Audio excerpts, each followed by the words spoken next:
네, 안녕하세요. 저는 인지심리학자 김경일입니다. 번아웃이나 무기력은 아직 에너지는 완전히 소진되진 않았는데 그걸 움직일 수 있는 정신적 힘은 소진된 상태, 아직 기름은 있는데 가지 못하는 자동차, 어디로 가야 될지도 모르는 자동차, 네, 이렇게 설명을 드릴 수 있을 것 같아요. 다양한 국내외의 관련 분야 연구자들이 한국인의 번아웃은 일을 많이 해서 오는 게 아니라 일만 해서 오는 게 번아웃이다 라고 얘기를 많이 하죠. 그러니까 과부하 걸린 상태, 혹은 그 기계가 제때 쉬지를 못하니까 오버히트 된 상태, 이런 상태들과 연관이 많이 되어 있죠. 그 상태의 좌절감까지 같이 섞이게 되면 이제 움직일 수 없는 상태가 되고요. 저는 그걸 전형적인 한국형 번아웃이라고 말씀을 많이 드려요. 우리가 어떤 것을 길게 하기 위해서는 결연한 의지, 결심, 그 외 다양한 정신력 같은 것들, 그것만 가지고는 절대 안 됩니다. 우리는 뭔가를 끈질기게 하는 사람들이 굉장히 의지력이나 정신력이 강한 것 같지만 사실은 그건 원동력이라기보다는 결과에 더 가까워요. 그 의지력과 그 다음에 정신력을 가지기 위해서 중간중간에 연료가 보충돼야 되죠. 그 연료가 대부분 행복입니다. 그러니까 행복한 사람만이 무언가를 끝까지 할 수 있고요. 중간중간에 문득문득 행복을 경험한 사람이 끈질기게 할 수 있는 거거든요. 행복은 굉장히 중요한 도구입니다. 왜 살까요? 행복하려고요. 이건 상당 부분 틀린 얘기예요. 살려면 행복해야 돼요. 연세대학교 심리학과의 서은국 교수님을 비롯한 많은 행복 전문가들이 이렇게 얘기합니다. 행복은 목표가 아니라 도구다. 그런데 시련을 이겨내고 고난을 이겨내기 위한 도구이자 툴인 이 행복인데 인생은 길어졌습니다. 그럼 어떻게 생각해야 될까요? 명확하죠. 행복은 크기보다 빈도가 중요한 거예요. 1년에 100점짜리 행복을 누리자라고 결심하는 분보다 1년에 10점짜리 행복을 10번 경험해보자 라고 생각하는 사람들이 더 잘 버텨내고 더 잘 이겨낼 수 있는 그런 메커니즘인데, 지금까지 한국의 문화는요, 정말 전쟁이 끝나고 70년 동안 자, 이겨내면 행복해질 거야, 이거 버티면 행복해질 거야, 이거 완성하거나 끝내면 행복해질 수 있을 거야 라고 생각하면서 자꾸 행복을 뒤로 미루는 그런 경향이 있었죠. 그렇다면 뭐가 필요할까요? 빈도를 높일 수 있는 행복. 가격은 비싸지 않지만. 그러니까 행복한 경험을 서로 나누고 내가 언제 행복했었는지를 잘 기록하며 행복을 가지고 서로 소통할 수 있는, 혹은 그걸 서로 공유할 수 있는 그런 문화들이 되게 중요해지는 거죠. 우리 사회에 최근에 일어나는 변화들을 보면 작은 행복의 경험, 이런 것들을 의미 있게 만들려고 하는 그런 노력들이 굉장히 많이 일어나고 있는 것이 어찌 보면 자연스러운 현상과 변화라고 볼 수 있겠죠. 내 주위에 있는 사람에게 허심탄회하게 얘기를 하는 것과 그 다음에 전문가를 찾아가서 상담의 형태로 얘기를 하는 건 모두 공통적인 특징이 있습니다. 내가 말을 해야 되는 거예요. 사람들은요, 말을 하면서 자기의 문제를 직시하고요, 그리고 말을 하면서 자기 문제를 재구조화합니다. 자, 그런데 내가 말을 하면서 스스로 그렇구나 하는 수준에서 실제로 아주 용이하게 재구조화하고 그 다음에 문제의 본질을 인식할 수 있다면, 그렇다면 그거는 내 주위에 있는 사람들과 허심탄회하게 얘기하면서 얼마든지 해결할 수 있는 문제죠. 하지만 이 문제가 병리적인 측면, 혹은 정신적으로 굉장히 오래된 컴플렉스에 의한 것들, 이런 것들이라면 내가 말을 해도 전혀 정리가 되지 않고 인식이 되지 않는다. 그러면 혹시 이런 것 때문이 아닐까요? 라고 옆에서 짚어줄 수 있는 그런 전문가가 필요해요. 그런데 그 상대방이 평범한 우리 주위에 있는 분들이든 전문가든 그들은 항상 하는 것들이 있죠. 내 말을 끝까지 끊지 않고 들어줍니다. 굉장히 많은 분들이요, 자기 말을 끝까지 들어주는 사람, 혹은 나로 하여금 계속해서 끊기지 않게 말을 할 수 있는, 그렇게 만들어주는 사람을 거의 만나지 못해요. 우리 주위는 가족들끼리, 친구들끼리 얘기가 어느 정도 듣다가 우리는 끊고 됐고 그게 아니고 이렇게 해야 돼 라고 문제를 해결하려고 하죠. 상담가들을 양성할 때 상담가들에게 제일 먼저 강조하는 게 사람의 얘기를 끊지 말고 끝까지 들어라 라고 얘기하거든요. 근데 그걸 바꿔서 생각하면 전문적인 상담가들이 교육할 때 그 간단한 걸 강조하는 이유가 뭘까요? 우리가 그만큼 내 얘기를 끊지 않고 들어주는 사람들을 거의 만나지 못한다는 거예요. 핵심은 바로 거기에 있습니다. 얘기하고 글로 써보고 어떤 식으로든 내 문제를 직시하는 그런 순간들이 필요하다는 거죠.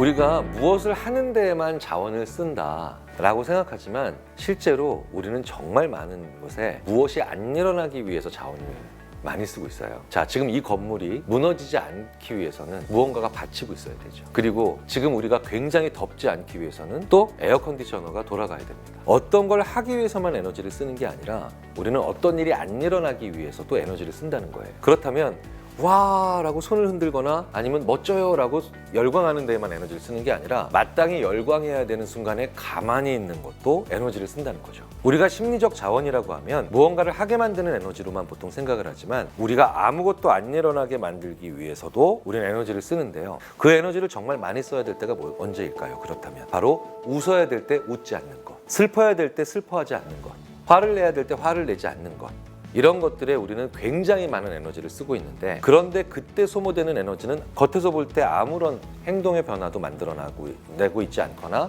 현상의 변화도 만들어내고 있지 않기 때문에 우리는 이렇게 간주하죠. 아무 자원도 안 썼다. 그런데 지쳐있죠. 그러니까 그 격차만큼 우리는 혼란스러워지는 거예요. 그래서 많은 심리학자들은 표현이 자유롭지 않은 사회, 침묵이 강요되는 사회, 가만히 있는 것이 미덕인 사회가 의외로 굉장히 소진되기 쉬운 사회이고, 이런 사회일수록 심리적 자원은 별뜻 없이 그리고 소리소문 없이 새어나가고, 그렇기 때문에 무언가를 해야 될 자원이 필요할 때 오히려 기존의 다른 일로 자원이 소비된 상태, 소진된 상태로 많이 그려지고 있죠. 전통적으로 한국에 소위 말하는 위계질서가 강조되는 사회라든가 전통적인 관습이 많이 강조되는 사회에서는 바로 이런 유형의 소진, 자원의 소진들이 많이 일어났거든요. 그런 것들을 막으려면 어떻게 해야 될까요? 바로 표현할 때 표현하는, 웃어야 될 때 웃으면 그때 소비되는 자원의 양과 웃어야 되는데 안 웃으려고 참을 때 이때 소모되는 자원의 양이 몇 배 이상 더 크다는 거예요. 우리가 삶을 살아가면서 적은 에너지로도 활기차게 살아갈 수 있는 가장 중요한 방법 중에 하나가 바로 표현하고 느끼고 다른 사람들과 소통할 수 있어야 되는 것이 바로 거기 있다는 거죠. 우리 사회가 혹은 우리 개인이 웃고 울고 기뻐하고 슬퍼하는 것들을 우리가 기꺼이 하는 것, 그것이 바로 우리의 정신적인 자원, 심리적 자원을 만들어내기 위한, 그리고 잘 운영하기 위한 첫 번째 일입니다. 그걸 우리가 감수성이라고 하죠. 그 감수성이라는 게 그런데 생산이 강조되거나 성장이 강조되던 시기에는 별로 중요하게 생각되지 않았어요. 근데 되게 제일 중요한 건 그 감수성이 인구가 줄어들고 수명은 늘어나면서 오래 일해야 되는 그런 사회일수록 가장 중요한 역량이 돼버린 거죠. 왜? 자원이 많지 않으니까. 자원을 제대로 쓰고 적재적소에 배치하기 위한 가장 중요한 핵심 역량, 개인의 역량, 심지어는 사회의 역량이 감수성이 된 겁니다. 그런데 그 감수성을 무엇이 만들어낼까요?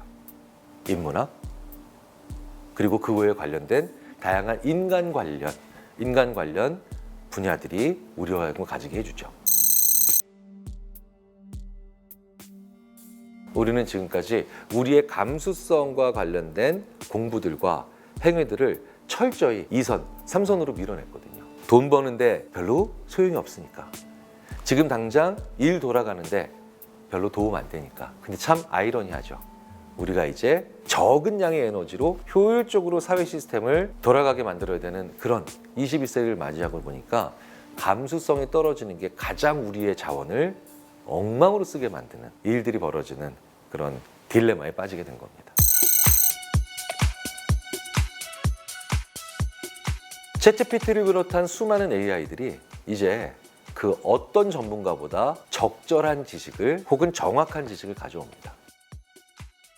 자, 그런데 우리는 많이들 놀라고 심지어는 충격을 받기도 하는데, 그 챗GPT나 관련된 수많은 AI가 가져오는 지식은 왜 정확하다고 우리가 부를까요? 가장 평균적이기 때문에 그래요. 가장 평균적이다라고 하는 건 평균점이 존재한다는 뜻이고요. 그래서 우리는 평균점이 존재하는 대부분의 영역에서 이젠 AI한테 지기 시작합니다. 평균화된 지식을 추구하는 사람들은 이제 AI에 의해서 대체되기 쉽다는 거죠. 그런데 평균화된 지식은 어디에 있나요? 사전에 있습니다. 그리고 AI는 이 지구상에 있는 모든 사전을 이제 가장 빠른 속도로 검색해서 우리에게 주죠. 그런데 같은 걸 보고도 전혀 다른 걸 느낀 사람들의 이야기는 어디에 있을까요? 바로 그건 인문학에 있습니다.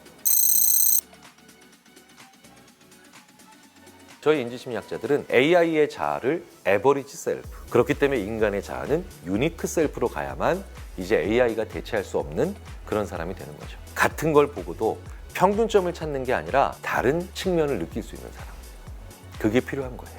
왜? 평균점은 이제 AI가 그 어떤 인간보다 가장 정확하게 그리고 신속하게 잡아내니까요. 인문학은 사전이 아닙니다. 그런데 인문학이 가지고 있는 가장 중요한 건 우리로 하여금 같은 꽃을 보고도 다른 이야기를 할 수 있도록 만들어주기 때문이죠. 우리 내부에 있는 각자 독특한 그 유니크함을 발견할 수 있게 만들어주는 중요한 특징이 있기 때문이에요. 우리로 하여금 오히려 더 강한 혹은 더 우리만 가지고 있는 역량을 만들어낼 수 있는 핵심이 바로 여기 있는 겁니다.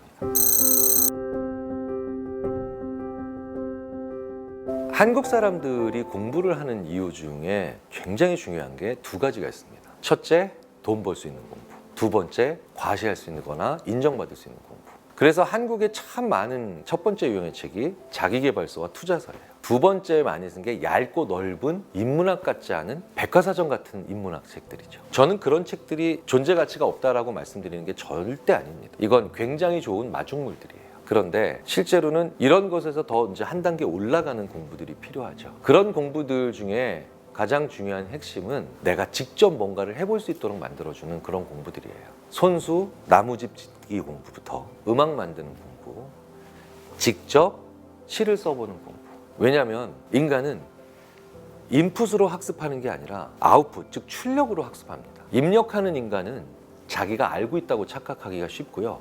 출력하는 인간은 훨씬 더 많은 학습량이 있음에도 불구하고 겸허해지기 쉽죠. 제가 학생들에게 시험 공부를 할 때 시험 문제를 만들어봐 라고 하면 무슨 시간도 없는데 시험 공부를 하는데도 바쁜데 시험 문제를 만들어요 하는 학생들이 시험 문제를 5개만 만들어 오면 이제 자기가 엄청나게 학습했다는 걸 알고 깨닫게 됩니다. 우리의 공부가 주로 이런 공부로 돼 있어요. 받아들이고 입력하는 공부. 그런데 전반적인 우리의 공부가 출력하는 공부가 됐으면 좋겠습니다. 그런 측면에서는 정말 단순한 손동작에서부터 아니면 내가 글을 쓰는 것까지 모든 것들이 해당이 되겠죠. 저는 그런 방향의 전환도 한번 고려해 주셨으면 좋겠습니다. 서울시 평생교육진흥원 구독자 그리고 많은 서울 시민 여러분들, 꼭 제가 드리고 싶은 말씀이 있습니다. 우리 인생의 평생에 계속해서 끊임없이 일어나야 되는 것이 공부와 학습입니다.